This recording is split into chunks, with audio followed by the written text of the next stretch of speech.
E aí, gente, Enem Science aqui. No episódio de hoje a gente vai falar sobre leis e mundos virtuais, que na verdade é um livro.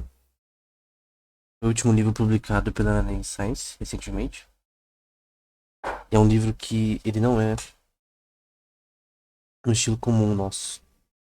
Ele é no estilo diálogo platônico. Talvez não tão diálogo platônico, não é somente com perguntas com foco em descobrir a razão das coisas, como Sócrates fazia, mas é mais ou menos com uma inspiração em dois personagens. Eles são personagens, né? E eles conversam entre si com relação a leis e mundos virtuais, né? Eles tinham um problema, caso eles tinham que resolver em um cliente, né? Ah, departamento departamento de advocacia. E aí, no caso, o livro gira em torno disso, né? É um livro relativamente pequeno, né? E tá na Amazon Kindle. Então, sobre o que é esse tema? O que é lei e mundo virtual? O que é o mundo virtual, né? E talvez as pessoas ainda não entendam ainda tanto a importância quanto a natureza do que é isso, né? Normalmente quando as pessoas começaram a ver sobre metaverso, esse tipo de coisa, esse tema ficou cada vez mais conhecido, mas ele já é conhecido há muito tempo. Esse tema, ele começou a pegar um hype, um Castronova, que foi um economista dos Estados Unidos, que no ano 2000 publicou uma tese nesse tema, e ele publicou muitas teses nesse tema. Eu depois vou citar. é, eu até já escrevi um livro antes disso, tipo, no ano passado, sobre a estrutura de mundos virtuais, não era só leis. Naquele livro eu já tive que falar uma coisa ou outra sobre isso, sobre casos que aconteceram legais, né, relacionados a jogos e que envolviam muito dinheiro. Então, vocês vão ver que tem guerras em joguinhos que valem milhões de dólares. Essa é a realidade. São economias que a moeda usada no jogo tem mais valor do que uma moeda fiduciária versus países, até países grandes. O Tibia Coin, por exemplo, o valor dele tá. O 20k, né? Na verdade, tá, se não me engano, US$ 40. Não sei se tá menos. Antigamente era 15. Então, tem essa questão de que as moedas podem depreciar ou apreciar, né? Ao longo do tempo, né? E eu vou explicar isso, né? Mas a gente vai focar na parte de lei, porque a gente já falou sobre esse tema em outros episódios do Enem Science Podcast. Então a gente vai focar mais na parte legal, né? Então, primeiro, eu quero dar um resumo. Eu não sou de novo, eu sou de ciência da computação. Eu não sou de direito, mas eu tive que ir além nisso para entender melhor como funciona.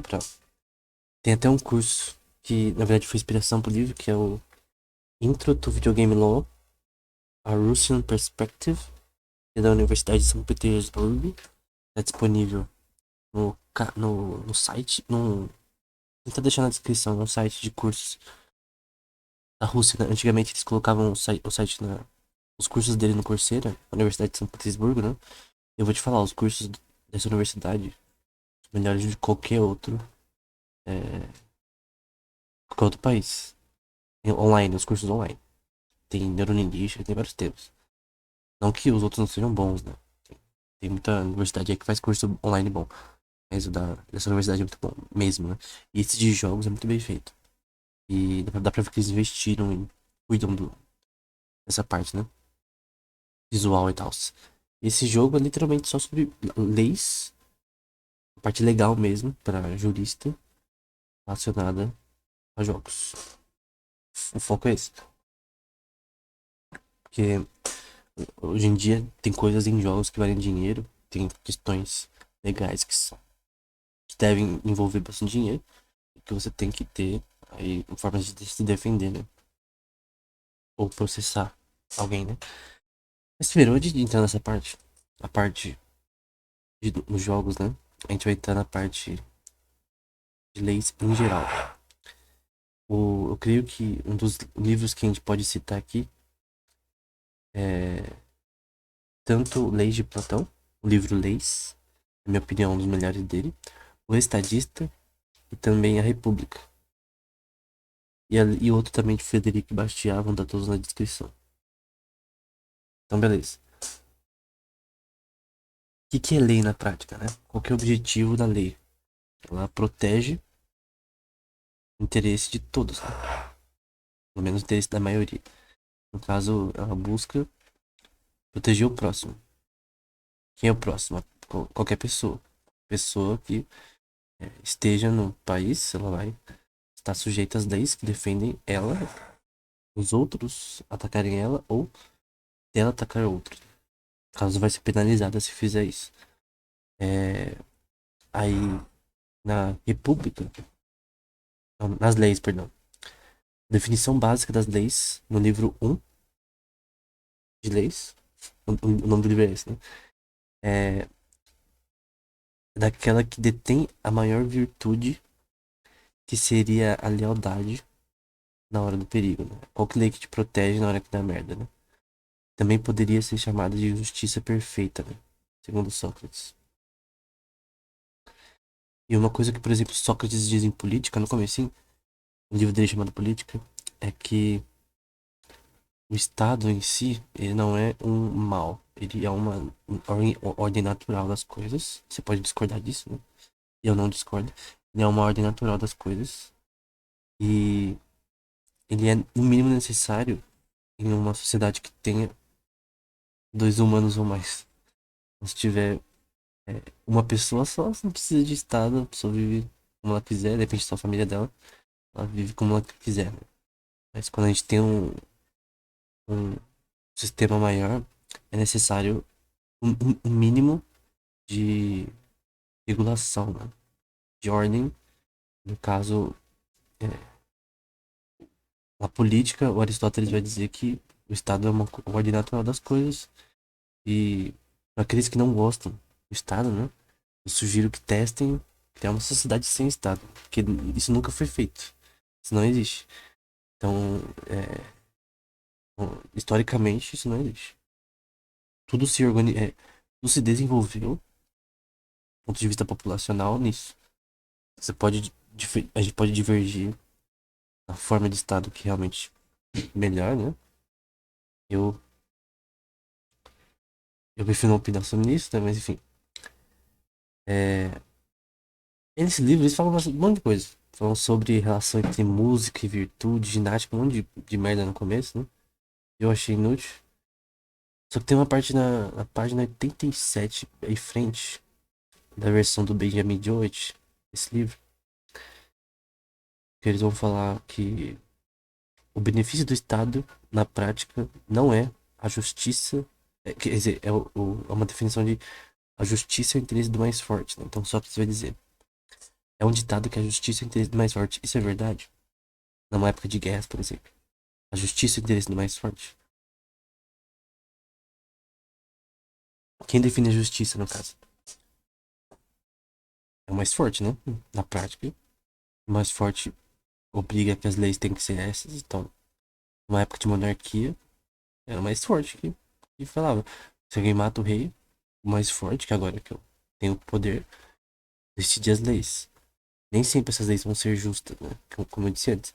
Eu ia dizer que a lei é a lealdade na hora do perigo, né? Se as leis não forem bem redigidas, ser meio desleal com você, né? E as pessoas até podem usar uma lei que é correta pra julgar uma pessoa erroneamente. Como foi com Cristo, né? Cristo foi julgado usando a lei judaica, mas eles usaram de uma forma errada, né? Uma forma é, pra atingir fins errados. Usaram uma lei correta pra atingir fins errados. Principalmente na parte de testemunhas, foram usadas testemunhas falsas pra falar contra Cristo, né?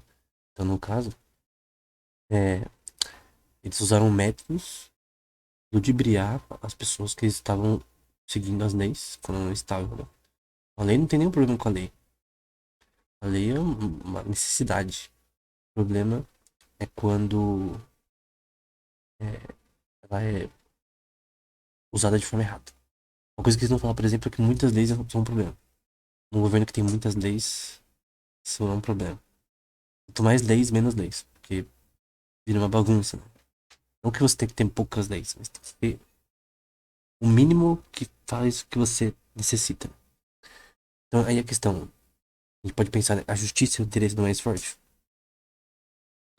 O Sócrates vai dizer que não, né? Você pode discordar, mas eu também concordo que a justiça não é o interesse do mais forte. E a visão do Sócrates é um pouquinho mais, como se diz, hum, mais esperançosa no caso. Enfim, eu posso pegar aqui também algumas coisas do, vai falar em leis, né? Ele vai perguntar, por exemplo, se leis, ele vai acreditar assim que leis vêm de Deus, né? Embora na religião deles que era grega, né? Ele vai criticar a democracia, vai é, criticar várias aí questões de formas de governo que são é, que criam tiranos, né? Na própria república ele vai sugerir coisas como a questão de que seria bom ter um rei filósofo, né? Só que no estadista ele vai, que é outro livro de Platão, ele vai dizer que na verdade esse rei filósofo provavelmente viraria um tirano, né? Na verdade esse rei que poderia ser bom, na prática não, talvez não exista. A gente pode ter o menos pior, né? Sempre. O rei filósofo que ele o sábio também pode virar um tirano, né? É questão de moral, né? Tem uma diferença entre conhecimento e moral. Que Sócrates vai falar, por exemplo. Uma diferença bem grande entre uma pessoa educada e uma pessoa educada. Uma pessoa educada moralmente e uma pessoa educada só na parte acadêmica, por exemplo. Então, entre várias outras coisas que não faz sentido a gente falar, mas essa parte da República é importante, porque é uma contradição. Contradição não, é um ponto que Platão faz contra essa visão de Sócrates é, no seu livro O Estadista, né? Contra essa visão de que haveria uma forma de ter um rei perfeito. Então, esse ponto é muito importante, né? Outras coisas que só vou citar aqui na República, né? Que juízes não deveriam ser novos. Ele vai falar, por exemplo, é, um homem justo é justo por causa de necessidade, mas se ele não tivesse necessidade de ser justo, ele não seria. É no livro 2 da República, ele vai falar sobre isso. Entre outros pontos, né? É um livro relativamente grande. Ele fala sobre corrupção em magistrados, sobre a divisão social de cidades, né? Que as qualidades do estadista, né, seriam sabedoria, conhecimento, coragem e temperança, né? Enfim, as principais, né? E, como eu disse, né, ele critica algumas formas de governo. Ele fala sobre monarquia, democracia, polity, democracia mais oligarquia, timocracia, que é o governo daqueles que possuem propriedade, né? E a aristocracia, que é o governo daqueles que é, normalmente tem uma linhagem, vai seguindo essa linhagem durante o reinado, né? Então você já nasce com certas é, vantagens superiores a todo mundo. Enfim, entre outras questões aí. Plutocracia, em que só os ricos reinam. Enfim, um ponto comum entre Platão, Sócrates e Aristóteles é que é muito fácil da democracia virar uma tirania, né? É, então são coisas importantes.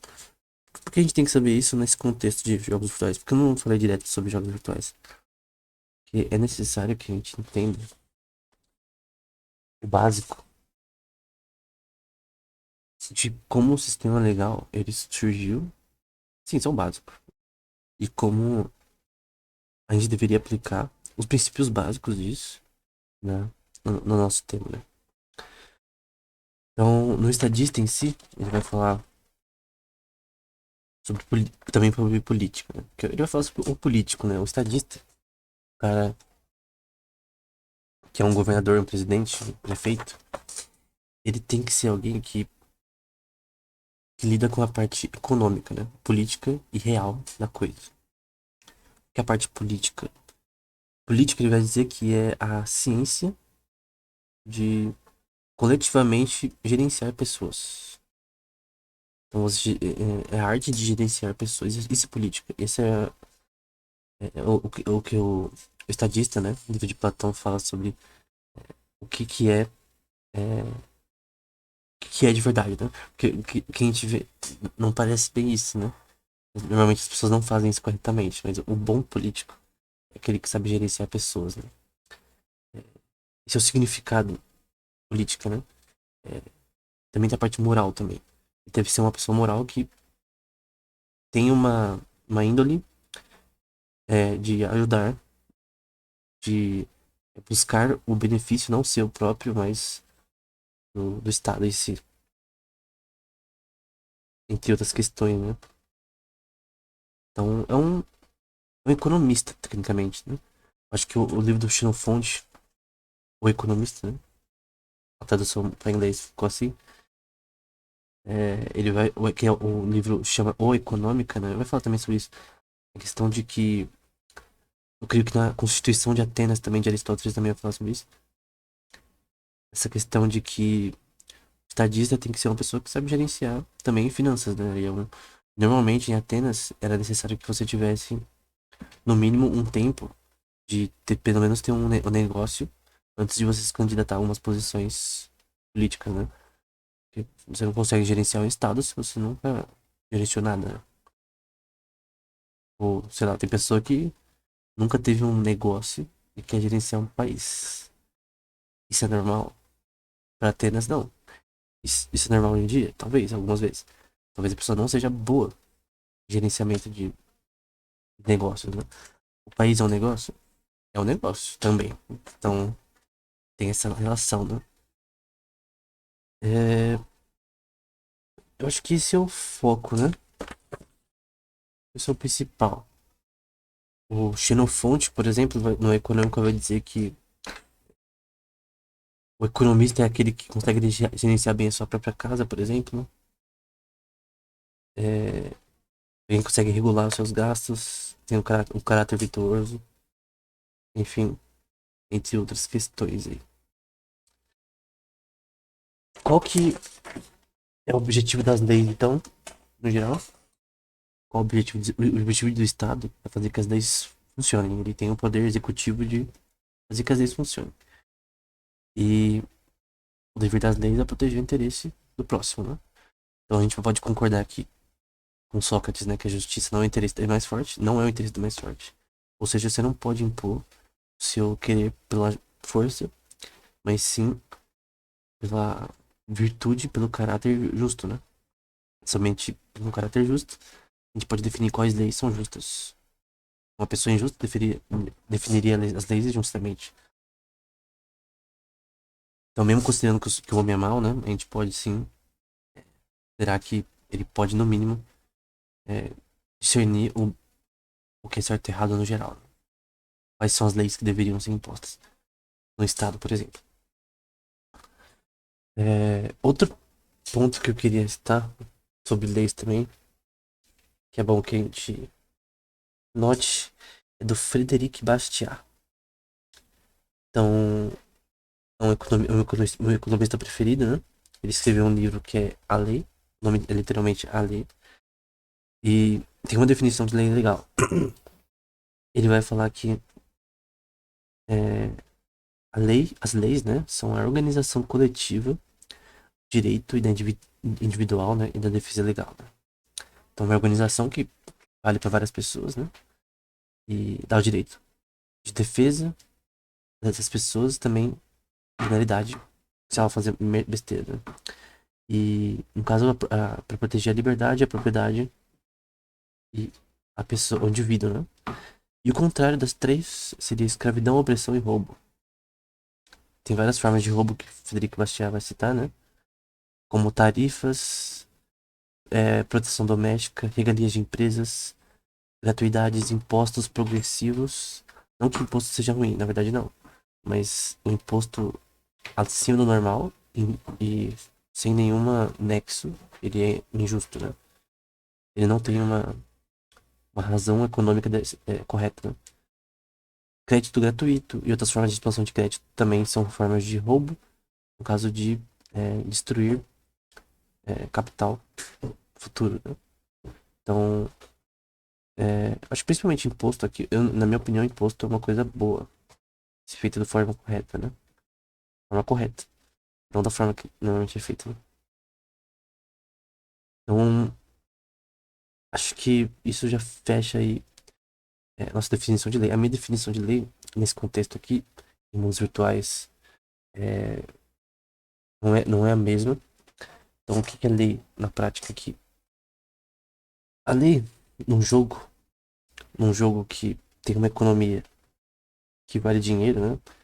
Pra você ver, tem armas em jogos como Tibia, como em jogos como World of Warcraft, que valem mais de US$ 5.000 facilmente. Personagens que valem vários dólares, né? Centenas de dólares. No Eve Online, que é um jogo de espaçonave, né? Tem guerras que valem milhões de dólares. Tem corporações que chegam a milhares de dólares. São as corporações que regem o jogo, né? São feitas por jogadores. No Eve Online, você chega a ter essas corporações, elas têm CEOs que são eleitos pelos votos dos acionistas dessas corporações.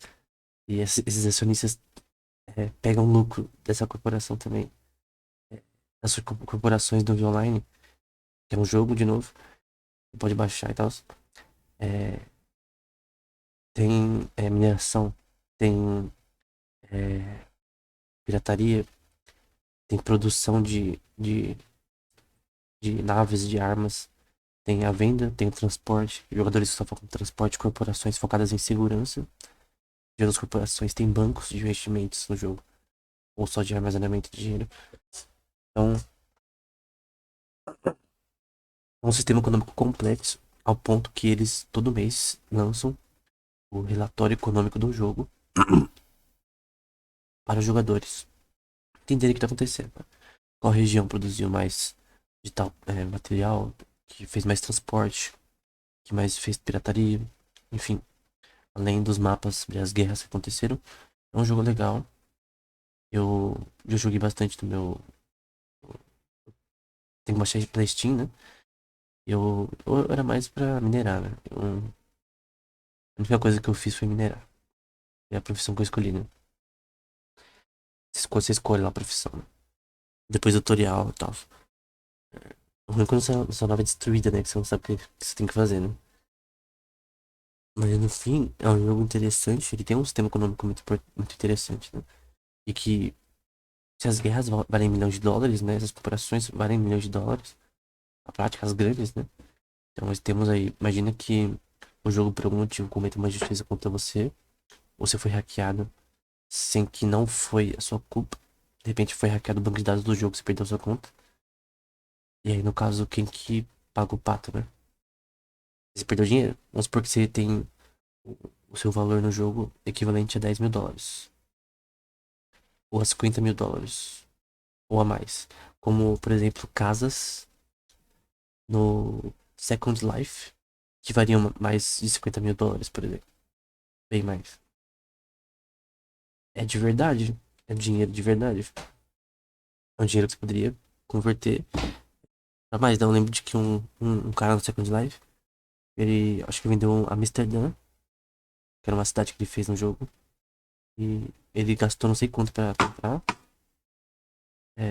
E não era Amsterdã. Amsterdã foi mais caro no Second Life, mas tem outro jogo. E o cara, ele comprou tipo um lugar, tipo uma balada no jogo. E aí depois ele reformou. Vendeu por 600% mais. Fez, não sei se foi, acho que foi US$ 100.000 ou mais. Enfim, isso é dinheiro. Se alguém te rouba US$ 100.000, a pessoa vai ser presa. roubar na sua conta, por exemplo. Da casa, enfim. Então, pô, dá pra entrar, dá pra entrar num apartamento, dá pra comprar um apartamento. Hoje no Brasil, com esse dinheiro. Realmente, quando passar esse dinheiro, valia mais. Então, a gente tem que entender que esses jogos que eu vou citar aqui, não vou falar, vou falar mais da parte legal, não. Eles têm uma economia real e tem uma produção de capital que gera valor na vida real. Não é um joguinho apenas. é, Tem várias áreas. Tipo que esse daqui é mais útil pra quem estuda direito, né? Pra quem estuda direito, esse tema é muito importante porque de repente você vai ter clientes nessa área no futuro. No futuro próximo. Porque virou trabalho também esses jogos, né? Que eu vou explicar um pouco depois. Mas qual que é a questão principal dos jogos, né? O que é a lei num jogo? No EVE Online, no Tibia, no Final Fantasy XIV, no World of Warcraft, no novo jogo da League of Legends, que vai ser um novo MMORPG que eu lançar, que é a capa desse episódio. Que eu gosto bastante de League of Legends.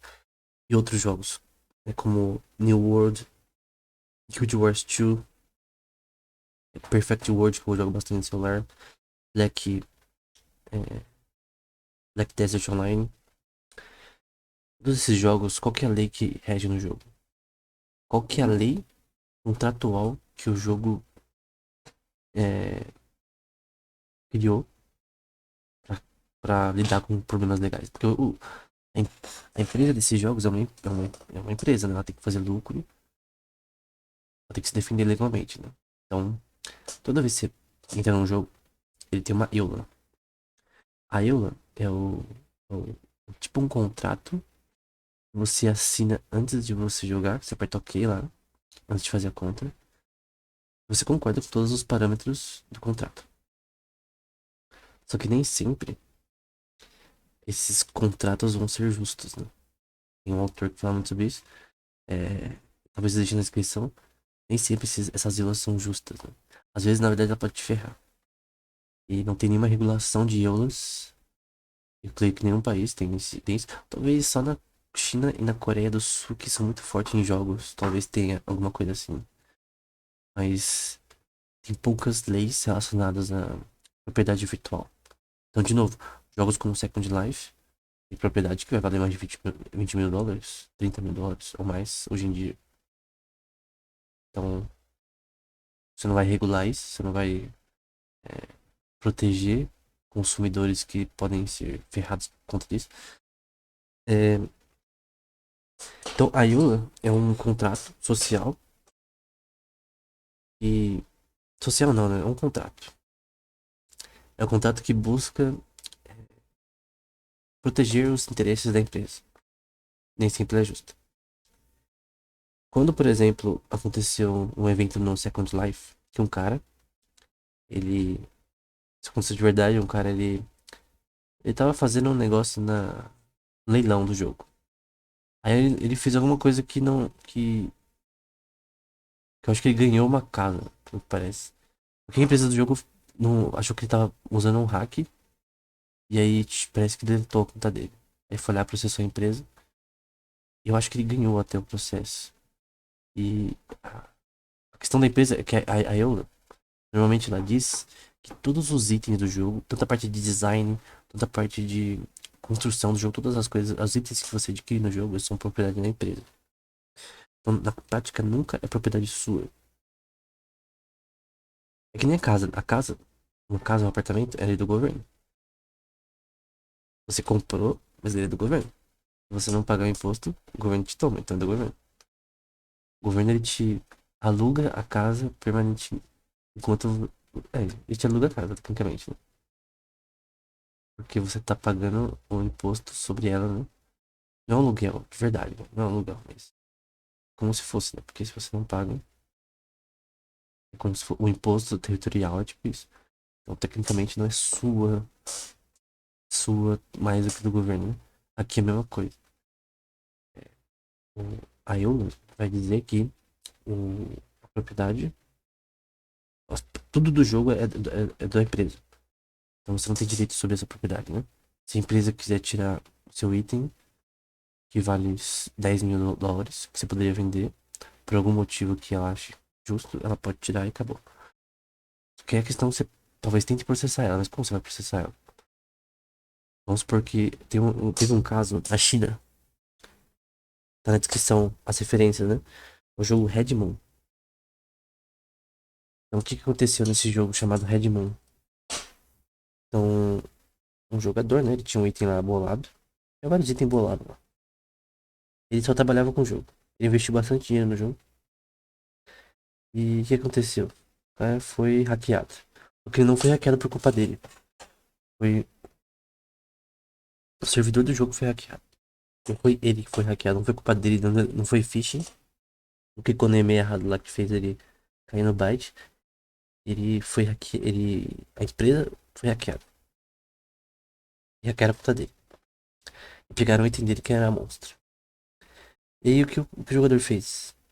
Foi a justiça da China e falou, ó, a empresa me roubou aí. Hackearam eu, a culpa da empresa. E eu quero só o ressarcimento do meu item, o dinheiro, né? Então, pra empresa, eu acho que a empresa é burra às vezes, porque pra empresa não tem custo ela dar o item pro cara de volta. É só fazer o mesmo item, dá pra ele, acabou. E nesse jogo. Só que a empresa não, parece que não quis, né? E aí o cara, obviamente, não ficou muito feliz, né? E aí ele processou e ganhou. Como que ele ganhou esse processo? Ele apelou pra defesa do consumidor da China e com relação ao problema. Qual o problema que aconteceu? É como se ele tivesse pago por uma coisa que o problema deu um defeito no produto, tecnicamente, e a culpa não é dele, é da empresa. Tipo isso. E ele foi ressarcido, né? No jogo Red Moon. Isso aconteceu na China. 2005, mais ou menos, meados desse tempo aí. Então, esse é um exemplo de um caso que deu certo, né? A pessoa teve seus bens ressarcidos, né? No caso do Second Life, eu não lembro se o cara foi ressarcido. Mas ele processou nos Estados Unidos a empresa, né? Só que esses processos, eles foram feitos em pessoas que moravam no país que a empresa estava. Mas, por exemplo, vamos supor que eu tô no Brasil. E a mesma coisa acontece de um item que vale, por exemplo, vamos supor que tem um personagem no jogo que vale 100 mil dólares. Ou eu tenho uma corporação no jogo do EVE Online, não sei, que vale 50 mil dólares ou 20 mil dólares. Isso é um preço razoável. Tem preço muito maior. E vamos supor que, é, por algum motivo, o, minha conta seja deletada pela empresa e um motivo injusto, né? Eu vou processar a empresa. Mas eu moro no Brasil e a empresa é na Europa. Ou eu moro no Brasil e a empresa no Japão, na China. Pra eu processar a empresa, se ela só tem um servidor no país de origem lá, a não ser que ela tenha um servidor no Brasil. Talvez, nesse caso, só ter uma sede no Brasil também dê pra processar no Brasil. Mas se ela só ter sede em outro país, nós temos um problema. E aí tem um problema de jurisdição, né? E aí as leis que vão ser aplicadas vão ser as leis daquele país. O servidor, que a lei se aplica ali onde o servidor tá. Então se o jogo tá no servidor na China, então as leis que vão ser aplicadas vai ser na China. E é um problema de você conseguir o advogado e ter que apelar para órgãos internacionais para você poder processar essa empresa, né? Então é um rolê para você processar uma empresa por um bagulho que você nem sabe se você vai ganhar, porque tem muitas poucas leis relacionadas à propriedade virtual, principalmente para jogos. O Bitcoin, por exemplo, e criptomoedas são propriedade virtual, NFT, mas tem poucas leis sobre isso.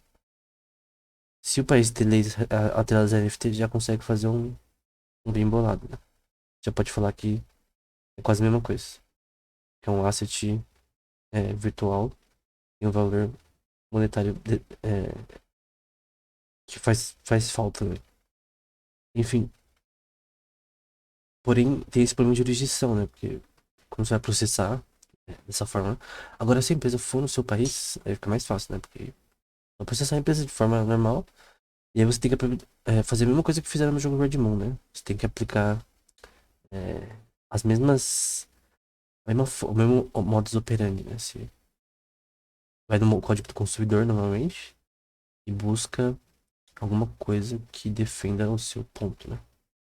No caso do Brasil, como seria? No nosso livro a gente fala sobre isso. Tá no capítulo chamado Outono.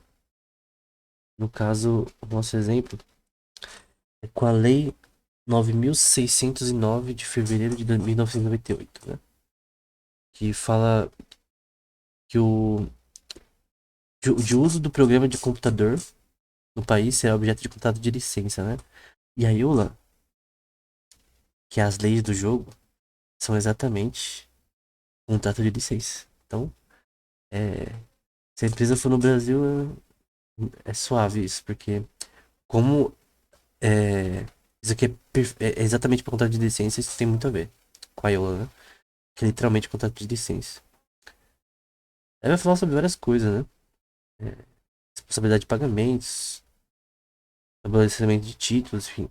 Aí no parágrafo 1 vai falar sobre limite de produção, distribuição, comercialização, enfim, várias coisas aqui. É, várias coisas aqui que poderiam ser usadas para caso tenha um problema, por exemplo, se ser hackeado, a culpa não fosse sua, né? Ou de repente um item que você tinha, o personagem simplesmente foi deletado, sumiu. Isso são coisas que podem violar aí o seu direito à propriedade, que é deferido na EULA, né? No seu contrato de licença, né? Porque às vezes a EULA pode puxar tanto pro, pra pessoa, né? Ou quer dizer, pra empresa, que aí pode acabar sendo problema, né? Aí também tem a lei sobre privacidade de dados, a 12.965 de 3 de abril de 2014. Então, que é uma lei de enquadramento de ativos virtuais, como a representação digital de valor que pode ser negociada ou transferida por meios eletrônicos, né? Para quê, né? Para realização de pagamentos ou propósito de investimento, né? E aí, no caso, a gente poderia fazer uma coisa ali aqui, bem bolado, para mostrar que as coisas que a gente tem no jogo valem dinheiro, que realmente valem. Tem pessoas que chegam a fazer 3.000 por mês no jogo e pô, o capital que ele pode gerar num ano pode ser um capital muito alto comparado a outros tipos de emprego, né? Salário mínimo. Enfim. E os itens que ele tem lá valem dinheiro pra caramba, pô. Dependendo do jogo. Então, é um asset virtual, propriedade virtual que tem um valor que deve ser protegido pelo governo, né? Tipo, as leis, né? A lei ela tem que proteger o seu, a sua propriedade privada, né? Por mais que se uma propriedade está no jogo, né, é uma propriedade que é sua, né? Se eu tenho dinheiro no banco, o dinheiro não tá na minha mão. E o banco tá usando esse dinheiro pra investir em outras coisas, né? Aí eu ganho dinheiro com juros por causa disso, né? Quando tá na poupança, por exemplo. Mas, por mais que o dinheiro não tá na minha mão, ele é meu. Ele tá na posse do governo, do banco, né? O dinheiro que eu pus lá, se foi em notas, provavelmente não. Não é o mesmo que vai vir pra mim se eu pedir de volta. Se é outro. Então a questão é um número lá que corresponde à conta que importa. Então, é um asset que você tem, tá no banco, mas é um asset que talvez ele nem exista. De repente o banco nem tem reserva. Se for nos Estados Unidos, com certeza não tem reserva. Nenhum banco lá tem reserva, hoje em dia. E aí o dinheiro tecnicamente nem tá lá. Mas ainda é seu. Ele não tá fisicamente lá, mas ele ainda é seu. Se você pedir que o banco pague de volta. Então, é uma coisa que eu acho que hoje em dia o dinheiro virou muito virtual, digital. Então, fazer a diferença digital e do físico é errado. Então, os seus itens, eles existem virtualmente, então eles têm um valor. Assim como a renda que você faz no jogo. Se você faz 3.000 por mês no jogo, no Tibia, por exemplo, ou Final Fantasy XIV, ou no World of Warcraft, não importa. Você faz, sei lá, R$ 500 por mês.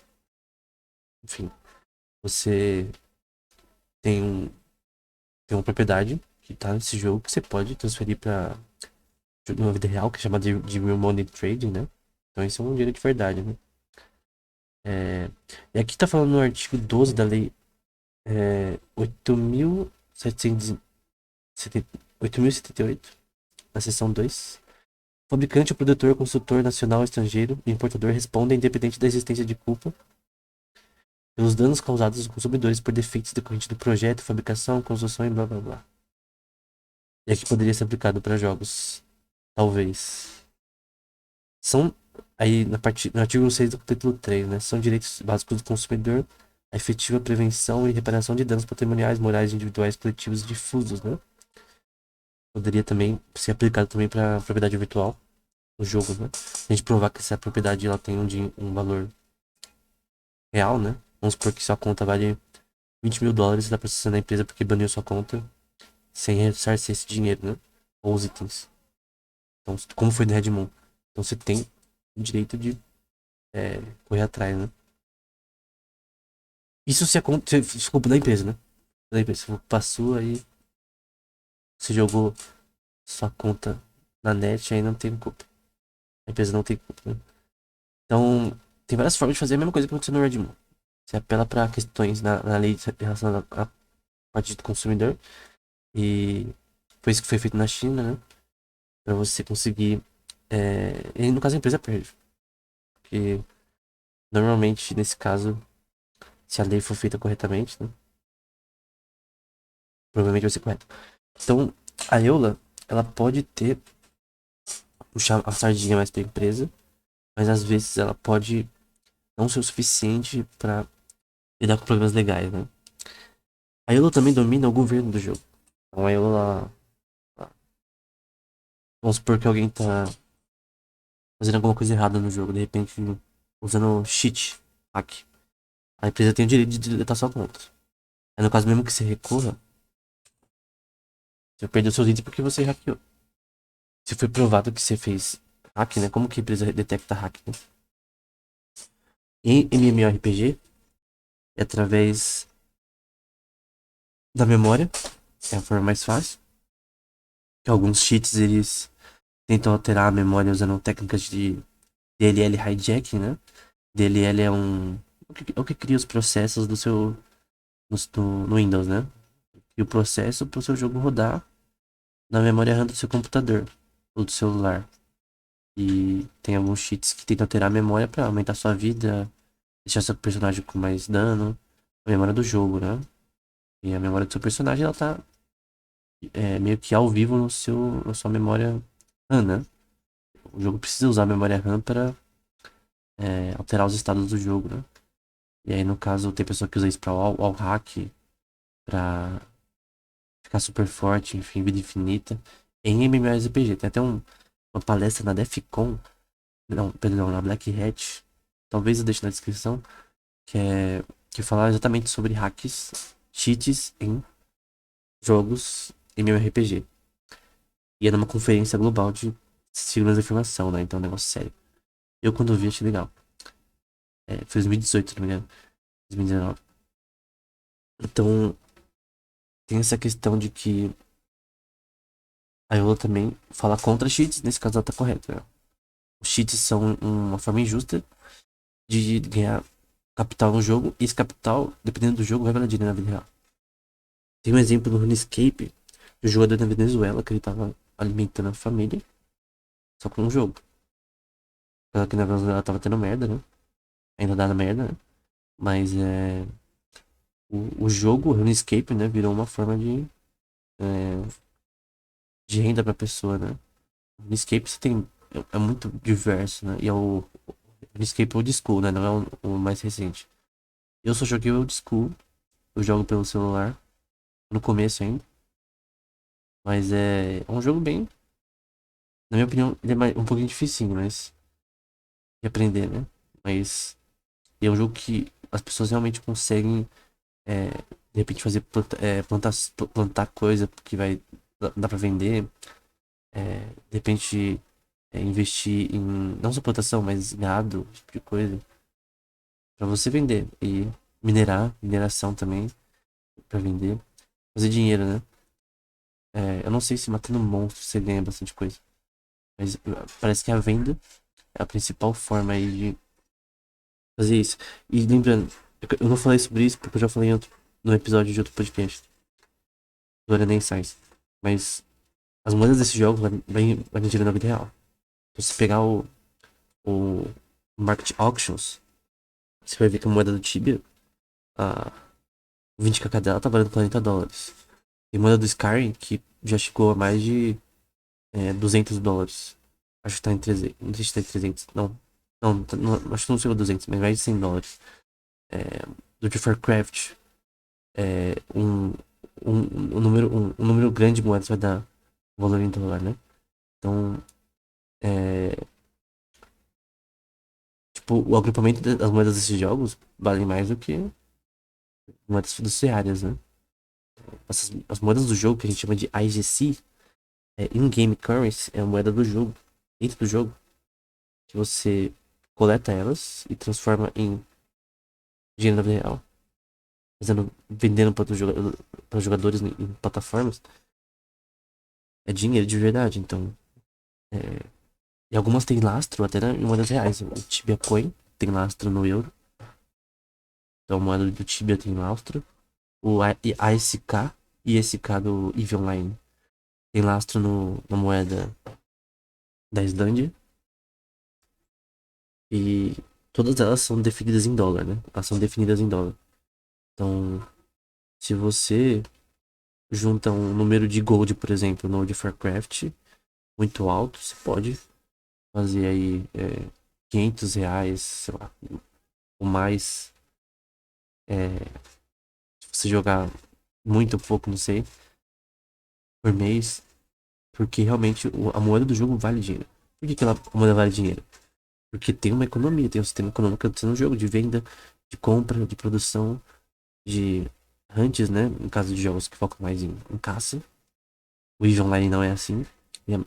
Esses jogos eles funcionam como um pseudo-feudalismo, né? O que é um feudalismo no contexto desses jogos? Tem as guildas que elas dominam o jogo, elas às vezes até dominam a parte econômica do servidor, né? E aí, até a Eola não é tão dura contra elas normalmente, porque é um jogo, né? O feudalismo também, quem tem o poder domina o mapa e acabou. Então, é isso. No caso, eles que dominam o servidor e você tem que obedecer. No caso do Tibia, é assim. Não sei se em todos os jogos é assim.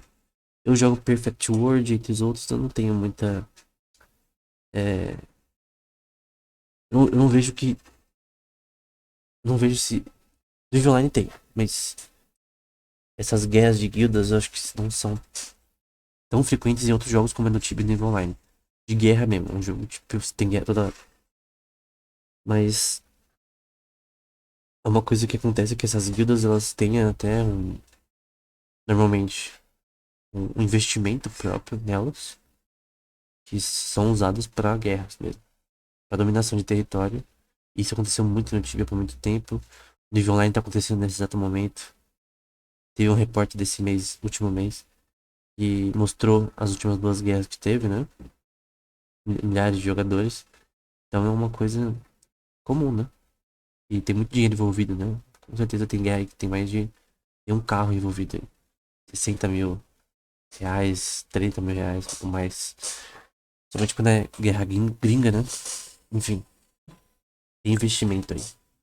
Tem muito dinheiro rodando nesses jogos, né? Tem. Não é só um jogo que existe nesse contexto. Tem muitos jogos nesse contexto que geram um dinheiro absurdo, né? Então, é uma questão de das pessoas começarem a entender mais que isso existe, né? Mas as pessoas não sabem que realmente existem jogos que realmente tem pessoa trabalhando jogando esse jogo, que é uma coisa muito nova, né? É só para as pessoas que são dessa área, né? Se eu pegar, por exemplo, aqui o valor da Shiba Coin, por exemplo, em dólar. aqui no meu celular.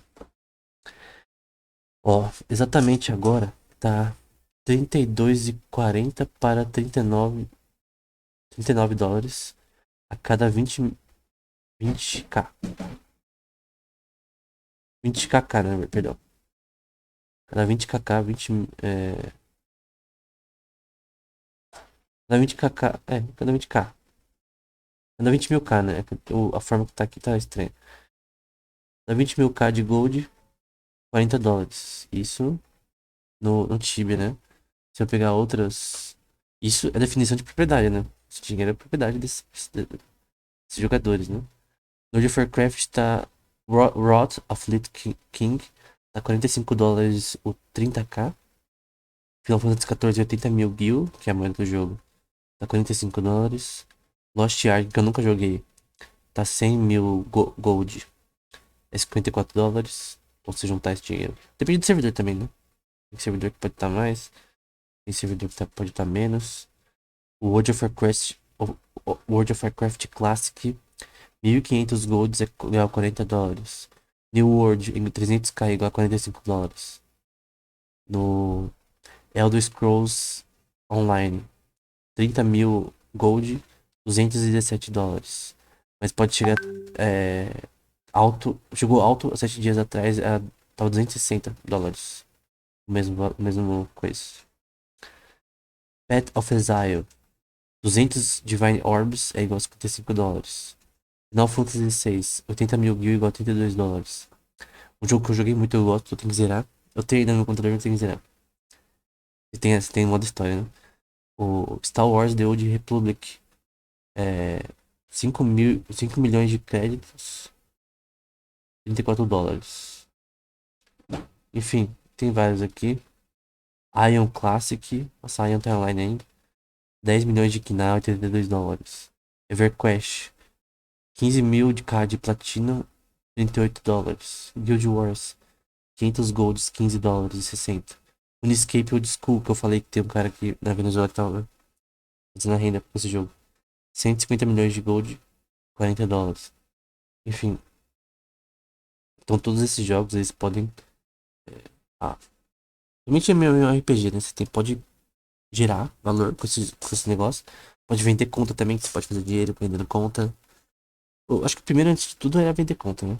Os caras upava a conta e vendia. Upava a conta e vendia, principalmente no Tibia. A pessoa fazendo dinheiro com isso daí há milhares de anos já. Brincadeira, uns 10 anos, né? Enfim. Então, esse capital ele é uma propriedade privada. Se você tiver um dinheirão, 100 mil dólares no jogo, pode acontecer. Vamos supor que seja 30 mil dólares. Vamos supor que seja reais, vai 30 mil reais. E alguma coisa acontece que te bane. Você deveria ter, no mínimo, o direito de resposta, né? Se um banco ele pega 30 mil reais seu e te deleta da conta, vai falar, mas pô, eu tenho 30 mil reais. E se você tem um asset virtual que tem esse valor, e o dinheiro na prática hoje em dia é digital, que ainda existe a nota, mas a maioria das pessoas só tá usando digital, né? Qual a diferença da nota digital? A nota também não tem nenhum valor. Moeda fiduciária é lixo, né? É papel. Então, hum, comparar com digital não tem nenhum valor também. Então, tem essa questão de que assets, é, propriedade digital, né? Assets virtuais são propriedade. Assim como uma NFT é propriedade, assim como uma criptomoeda é uma propriedade. E os itens desses jogos são propriedade. Isso daqui não é uma coisa nova. Ah, mas esse tema é muito novo pra gente discutir. Não, cara. Tanto que tem um curso na Universidade de São Petersburgo na lei de jogos virtuais. Na lei aplicadas a jogos, porque isso já tá acontecendo há muito tempo. Já tem casos legais aí, muitos casos estão acontecendo, né? E aí recentemente a empresa indonésia, sei lá, que é a Gator Cheats, foi processada pela Riot Games, pela Bang, se não me engano. Ele tava fazendo hack de Destiny 2 e Valorant. E foram processados, teve que pagar uma indenização de milhões de dólares, 2 milhões, acho. E foram processados Lá na Holanda. Tô doido, é Orlando. Foi em Orlando, na Flórida. Eu acho que foi Orlando na Flórida, né? Eu acho que foi na Flórida. E aí, porque tinha um servidor deles lá. E aí eles conseguiram ser processados lá. E aí, essa Gator Sheets tem várias notícias sobre isso. Foi processada e perdeu o caso. E foi um processo internacional, né? Mas o caso eles criavam hackers de jogos e vendiam. Eu já falei sobre isso em outro podcast. Eles criavam e vendiam cheats. No Brasil também tem isso. Tem cara aí que tem site aí que tá vendendo cheat de Counter-Strike. Os caras colocam o CNPJ e contrata com carteira assinada e tá no site CNPJ. Não sei se é burro ou se não tem medo, né? Acho que é os dois. E é, são empresas legais, né? Tá fazendo coisa legal. E que é com certeza contra o elo desses jogos, né? Mas não tem uma. Por exemplo, você vai, por exemplo, processar alguém por isso. Você tem que explicar pro juiz que é um jogo, que é que é Tibia, que é EVE Online, que é Final Fantasy XIV. Mas tem que explicar que no joguinho você tem uma arma, uma espada chamada é, Iris Word. Vai, não sei. Vamos supor que seja um Ferumbras Hatch no Tibia. Você tem um Ferumbras Hatch, foi hackeado da sua conta, não sei por algum motivo. Ele vale tanto, vale R$ 2.000, não sei, a conta. E aí, você quer ressarcimento, você quer que a pessoa seja presa. Vamos supor que seja algo maior, né? Vamos supor que você perdeu no EVE Online, é, sei lá quantos R$ 1.000, US$ 1.000 aí por algum motivo injusto, né? Banimento. Eles têm que explicar pro juiz. É um joguinho de espaçonave. Você tem lá suas navezinhas. A navezinha vale dinheiro. Você gasta dinheiro. Ele foi banido. Foi injusto. Aí a empresa mostra eu. Aí você tem que falar que a Eula tá errado. Tem que defender que você tá. Que tá contra os direitos do consumidor do país. Mas aí o país não tem nenhuma lei de propriedade virtual. E aí fica nesse rola e rola. Porque no Brasil a gente tem esse negócio de licença, né? Tem a ver com a Eula, né? Os países também, mas tem que fazer um bem bolado pra se provar que essa merda é de verdade, né? Que explicar pra um juiz, sei lá, de 80 anos, 70, sei lá, 60, que dinheiro no joguinho vale o dinheiro na vida real. Não é um joguinho somente, né? Tem pessoas que trabalham com isso também. É, só farmando um monstro que é uma coisa de verdade. É pra, socialmente, pra pessoas até jovens, isso é difícil, né? Tem pessoa que, por exemplo, fala que Gold Farm não é emprego. Quem joga World of Warcraft pra ganhar a vida. Socialmente, não, talvez. Mas economicamente é, porque tá ganhando dinheiro, geração de capital é dinheiro. Tem pessoa que faz videozinho no Instagram e tá rico. Então, quem jogar um jogo não é. Eu acho que é mais trabalho do que fazer vídeo. Instagram. Não que não seja, falando socialmente. Mais trabalhoso. Só que ficar 8 horas só farmando. Requer técnica, requer conhecimento que a maioria dos jogadores não tem. Uma parcela bem pequena dos jogadores de alto nível em MMORPG consegue ganhar a vida com o jogo. Você tem que ser um jogador que manja o jogo e ter conhecimento. Mas enfim, era isso. Tem um livro na descrição também, se quiser. Na Amazon Kindle. Até o próximo episódio.